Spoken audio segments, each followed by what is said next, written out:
प्रेम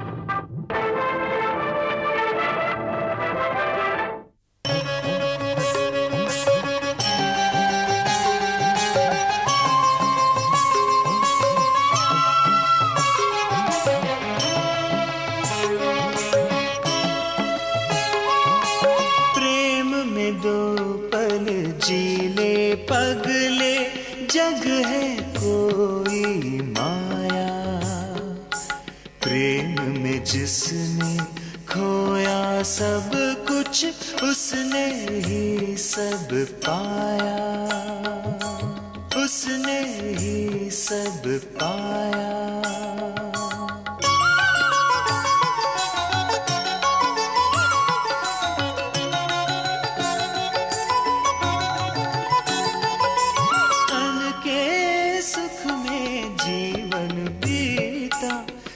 को क्यों तड़पाए, अंतर में तू प्रेम बसा ले, प्रेम ही पार लगाए, प्रेम ही पार लगाए।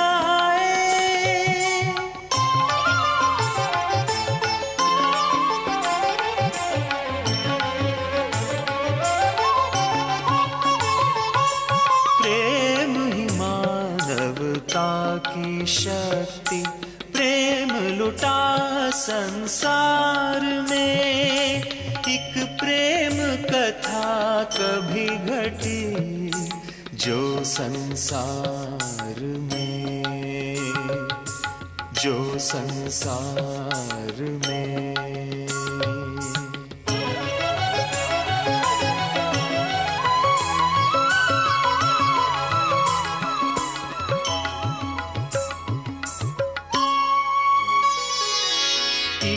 कल्पना सच हुई संसार में, ओज पूर्ण है भाषा शैली, रचना भाव भरी, रचना भाव भरी।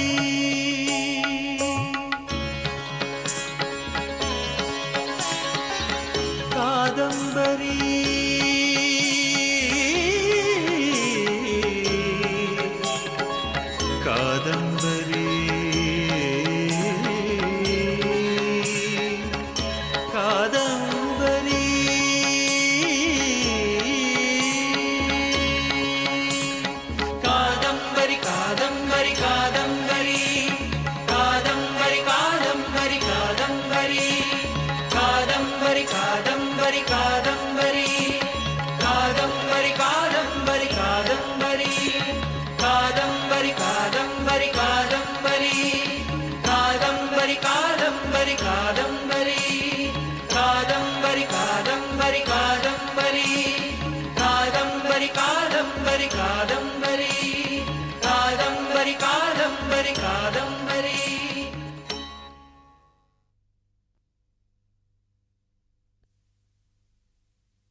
देवी कादंबरी पे तो मानो वज्रघात हो गया हो।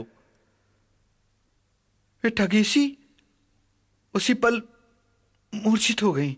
रवि है पर ना है कांति,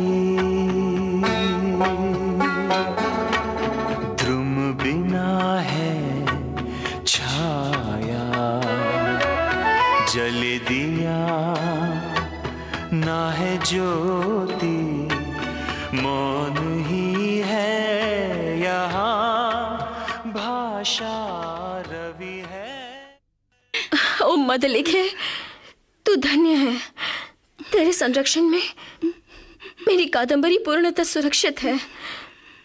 अब मुझे उसके लिए चिंता करने की कोई आवश्यकता नहीं, कोई आवश्यकता नहीं।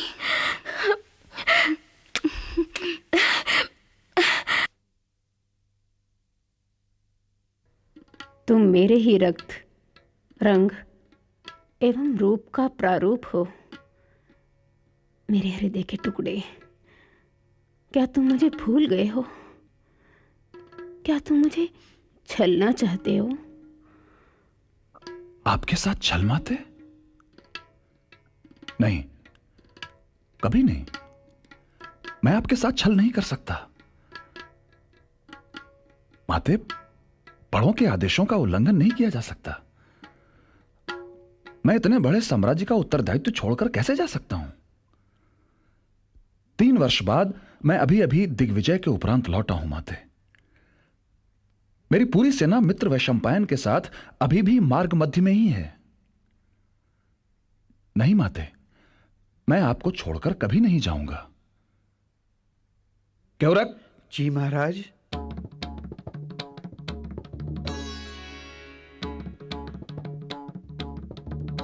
मेरे हेमकूट आने की कोई आशा नहीं है। हमारी मित्रता, हमारा प्रेम कदाचित अब दिवस प्रकाश नहीं दिख सकेगा। युवराज की जय हो। युवराज, हमारी सेना वापस आ चुकी है। हमारी सेना ने दसपुर में पड़ाव डाला है। मैं धन्य हूं। भाग्य मेरे अनुकूल है। मैंने ध्यान किया और तत्काल मेरे मित्र वैशंपायन वापस आ गए हैं। हमारी विजय हुई है।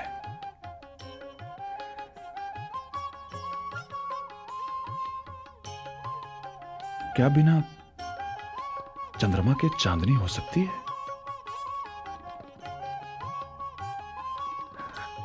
अब मेरे जीवन में आशा का नया संचार हो रहा है। ओ कादंबरी, बस तुम्हें देखने की इच्छा है, केवल तुम्हें देखने की। केवरक राजन, अब मैं तुमसे क्या कहूं?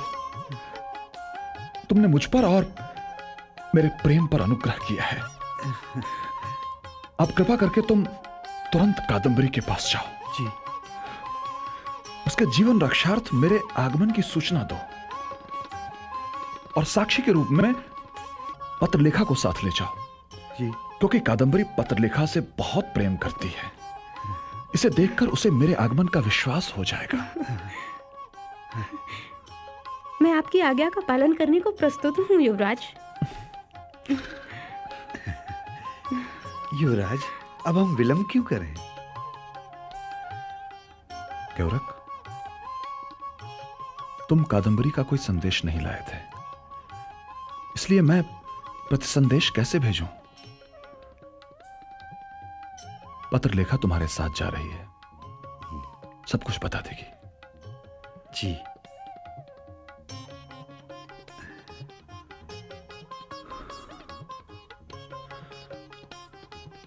पत्रलेखा, कृपया उसे मेरी ओर से कहना कि सभी दुष्टों में प्रथम गणनीय मैंने जाते समय आपको प्रणाम तक नहीं किया, तो अब किस गुण के बल पर मैं आपको अपनाने की याचना करूं? उसकी प्रेयवादिता मुझसे बातें करती है, उसकी उदारता मुझे अपने हृदय में स्थान देती है। फिर भी मैं उसके समीप जाकर निर्लज्ज भाव से मुंह दिखाने का साहस कर रहा हूं।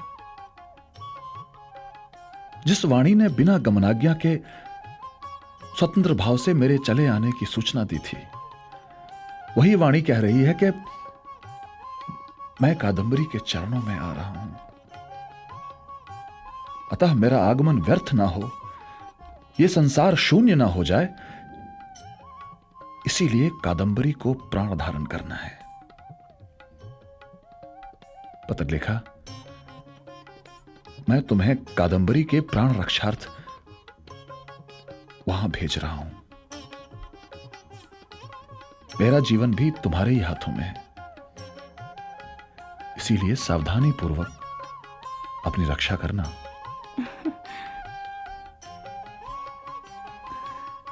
प्रणाम। प्रणाम युवराज।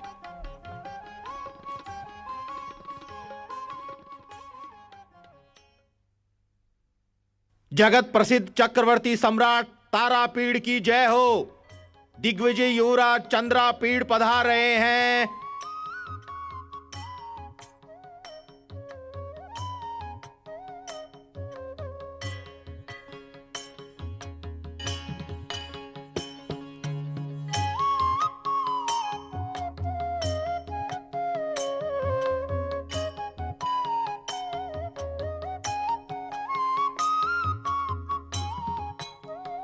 आदरणीय सभासदों एवं मेरे प्यारे मंत्रियों,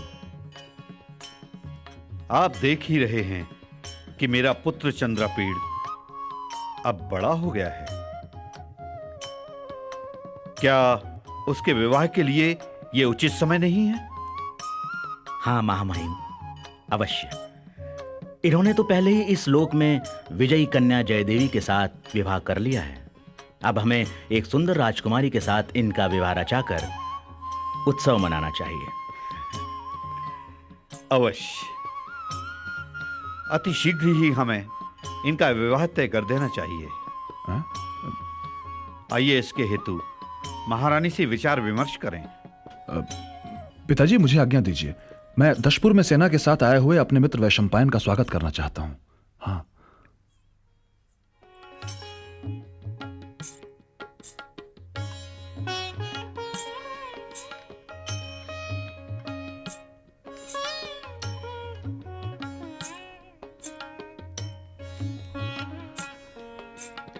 यदि आप सभी थक चुके हो तो आज हम यहीं विश्राम कर सकते हैं। नहीं युवराज, हमें आगे चलना चाहिए। आधी रात से पहले हम दसपुर पहुंच सकते हैं। तुम ठीक कहते हो। मैं भी वैशंपायन के दर्शन को उत्सुक हूं। आओ चलिए।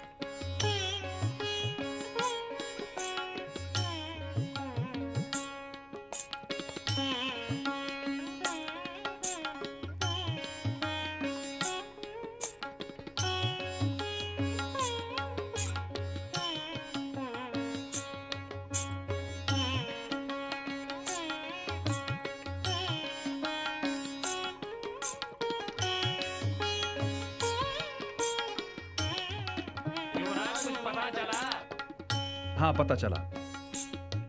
वो देखो, वो वहां ठहरे हुए हैं। तुम लोग यहीं ठहरो। हम प्रत्यक्ष रूप से उनके सामने नहीं जाएंगे। मैं अकेले ही जाकर मित्र वैशंपायन को चकित कर देना चाहता हूं। ठीक है?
तो किस शिविर से है?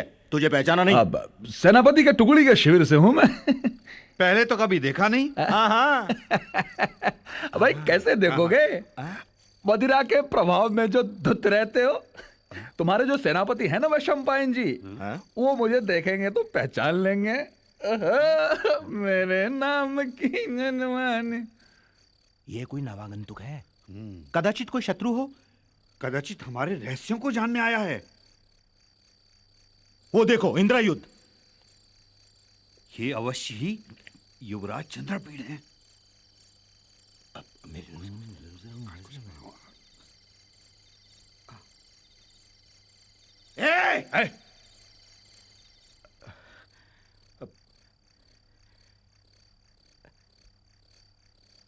क्षमा करें महाराज, मैंने आपको पहचान लिया था। मेरे प्रिय सैनिकों, मुझे तुम लोगों पर गर्व है। अब मुझे यह बताओ कि हमारे मित्र वैशंपायन और तुम्हारे सेनापति कहां हैं? अरे तुम लोग उत्तर क्यों नहीं देते? मैं ये जानने को अधीर हो रहा हूं कि मेरे मित्र वैशंपायन कहां हैं और तुम लोग चुप हो। कहां है मेरे मित्र वैशंपायन? मैं तुम्हारे आगमन की कल्पना उनके बिना कैसे कर सकता हूं? कहां है मेरे मित्र वैशंपायन? मैं जानने को अधीर हो रहा हूं, कहां है? मैं उनके बिना जीवित कैसे रहूंगा? तुम बोलते क्यों नहीं?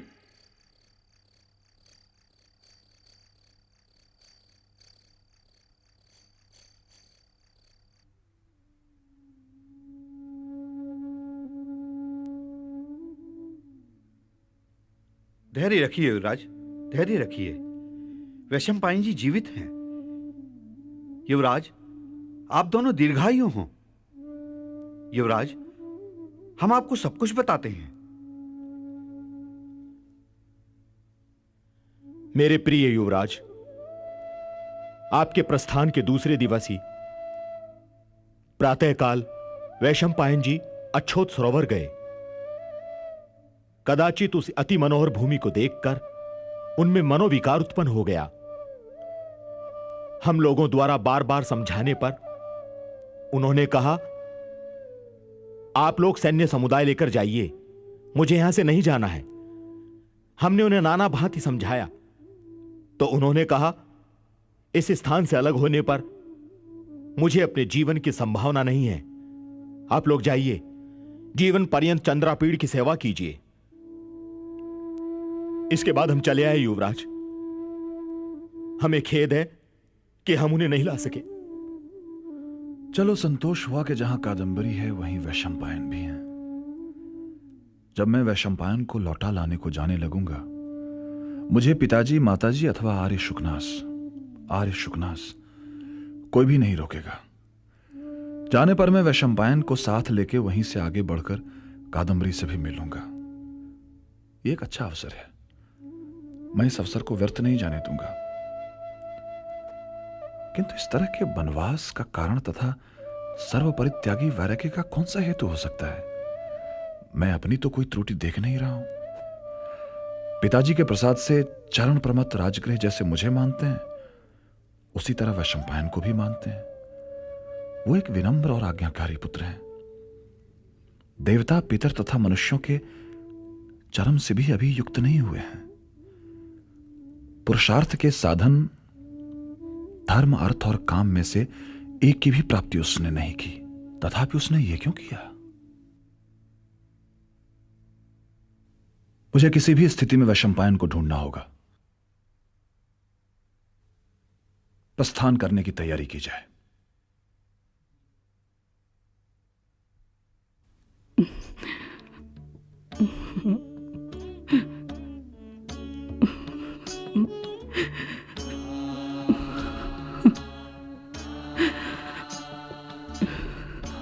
मां,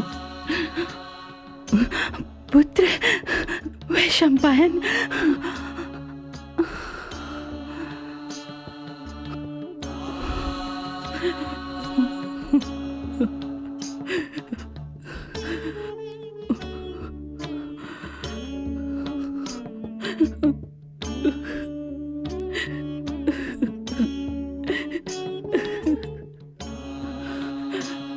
हाँ वैशंपायन, हाँ, तू तो अब भी हमारी गोद में पलने लायक बालक है।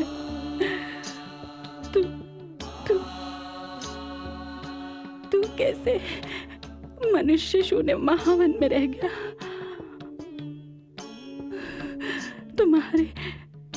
तुम्हारे भूखे प्यासे होने पर कौन तुम्हारी चिंता करेगा? नहीं पुत्र, नहीं, मैं तुम्हारे बिना नहीं जी सकती। मैं तुम्हारे बिना नहीं जी सकती।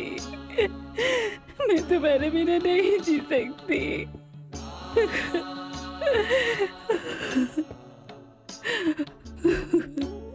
पुत्र चंद्रापीड़, मैं जानता हूं कि तुम अपने प्राणों से भी अधिक अपने मित्र वैशंपायन को प्यार करते हो। तथापि तुम ही इस दुख की घड़ी के कारण हो। वैशंपायन का वृत्तांत सुनने के पश्चात मेरा हृदय इसमें तुम्हारे दोष की आशंका करने लगा है। क्षमा करें राजन। चंद्र में उष्णता, अग्नि में शीतलता और सूर्य में अंधकार तो हो सकता है, किंतु मेरे चंद्रापीड़ में दोष असंभव। आप बिना सोचे विचारे गुणवान और उदार चरित्र चंद्रापीड़ पर दोषारोपण कर रहे हैं।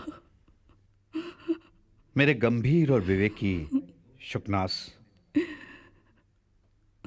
दिवस की रोशनी से सूर्य के प्रकाश, मेघ जल से समुद्र के पूरण और पंखे की हवा से वायु के अभिवर्धन के समान होगा कि हमारे जैसा पुरुष आपको समझाए। किंतु हे महाज्ञानी, हमें किसी भी प्रकार के निर्णय में शीघ्रता नहीं करनी चाहिए। आर्य, यद्यपि सोचने से यह ज्ञात होता है कि वैशंपायन जी के ना लौटने में मेरा कोई दोष नहीं है, किंतु आपकी भी संभावना ठीक ही है। यदि झूठी बात को बार बार दोहराई जाए, विशेषकर गुरुजन यदि उसे दोहराएं, तो झूठी बात भी सत्य सिद्ध हो जाती है। जब पिताश्री को ही मुझ पर आशंका है, तो अन्य लोगों को तो होगी ही। आरोप आरोप होता है, इसीलिए मुझे दंड अवश्य मिलना चाहिए। मेरी आपसे विनती है कि मुझे वैशंपायन जी को ढूंढ लाने का आदेश दिया जाए। दूसरा कोई रास्ता नहीं है, और यदि मैं गया तो निस्संदेह उन्हें वापस लाऊंगा। यद्यपि पिताजी के कहने पर सहस्रों जन इस कार्य को संपादित करना चाहेंगे, किंतु मेरी आपसे विनती है कि इस कार्य को संपादित करने की स्वीकृति मुझे मिलनी चाहिए। महाराज, युवराज का प्रत्येक शब्द सत्य है। यह सत्य है कि चंद्रापीड़ के बिना वैशंपायन को कोई वापस नहीं ला सकता। यह भी सत्य है कि वैशंपायन के बिना चंद्रापीड़ भी यहां नहीं रह सकता। अतएव इस चंद्रापीड़ रूपी नौका के सहारे हमें इस दुख के सागर को पार करना होगा। अब हमें पुरोहित से प्रस्थान हेतु शुभ घड़ी ज्ञात कर लेनी चाहिए। पुत्र, मेरे लिए तुम में और वैशंपायन में कोई भेद नहीं है। एक तो मेरी आंखों से दूर हो ही गया है, और अब तुम भी जाने की बातें करके धीरज बंधाना चाहते हो। नहीं पुत्र, तुम कहीं मत जाओ, दूसरों को जाने दो। मैं तुम्हें कहीं नहीं जाने दूंगी। एक तुम ही से तो हम दोनों पुत्रवती रहेंगी। प्रिय सखी, बिना वैशंपायन के ये निश्चित ही यहां मर जाएगा। अतः एक को पाने की आशा में हम दोनों को खो देंगी। इसलिए इसे मत रोको, जाने दो इसे। जब तक ये उसे नहीं ले आता, तुम मेरे साथ रहो।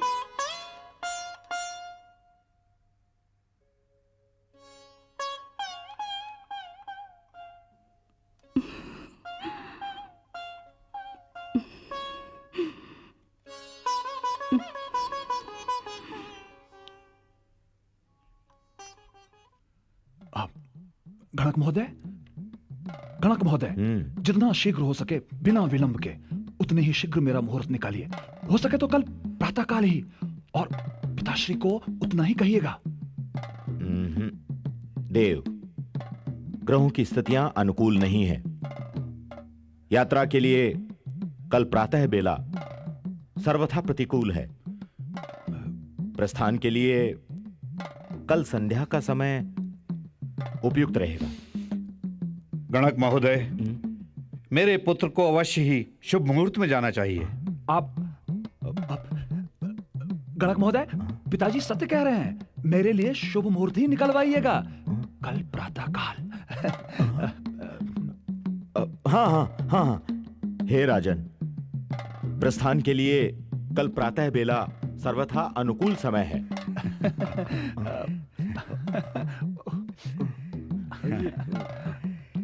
पुत्र चंद्रपीड़, अब साम्राज्य का शासन करने के तुम सर्वथा उपयुक्त हो।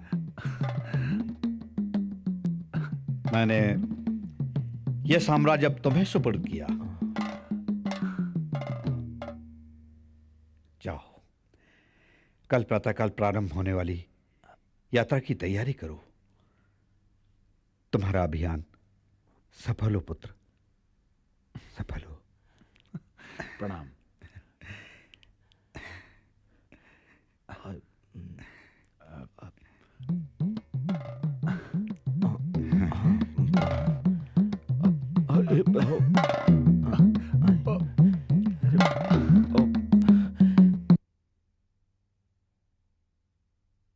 इंद्रायुध, आज तुम्हें क्या हो रहा है? अरे तुम मेरे समक्ष संकट क्यों उत्पन्न कर रहे हो?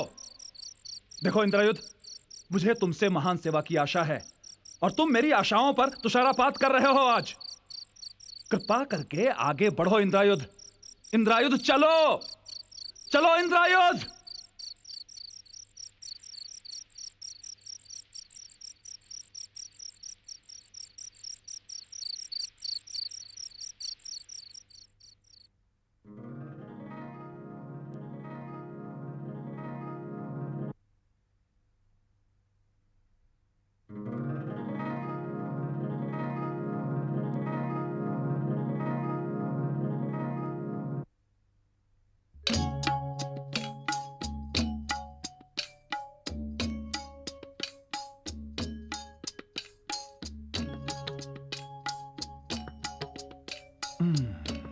इंद्रायुध, यदि तुम मेरे साथ चले तो वैशंपायन अवश्य ही हमें पहचान लेंगे और तब वो हमसे दूर भी भाग सकते हैं। इसलिए कृपा करके तुम यहीं रहो, मैं अकेले ही वैशंपायन के पास जाता हूं, ठीक है?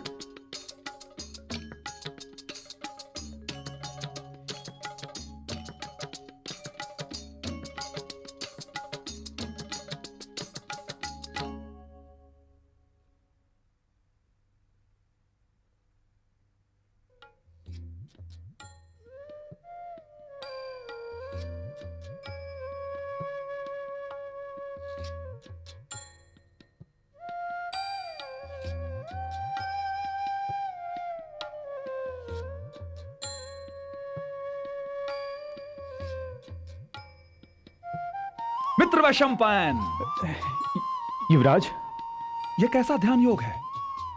आपके माता पिता, महाराज, महारानी, संपूर्ण उज्जैनी साम्राज्य आपके वियोग के दुख में डूबा हुआ है और आप यहां? मैंने स्वप्न में भी आपसे ऐसे विरक्ति और छल की आशा नहीं की थी। सखा, आपको क्या हो गया? आप किस कारण यहां ठहरे हुए हैं? सब कुशल तो है ना? आप स्वस्थ तो है ना?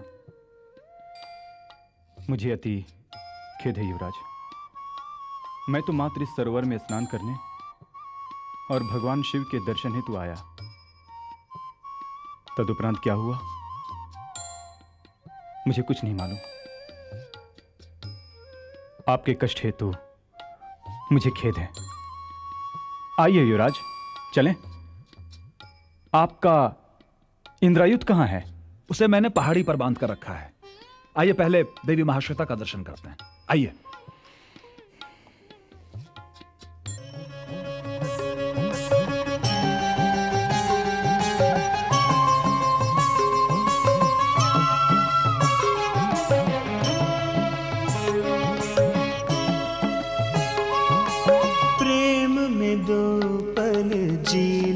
पगले जग है कोई माया, प्रेम में जिसने खोया सब कुछ उसने ही सब पाया, उसने ही सब पाया।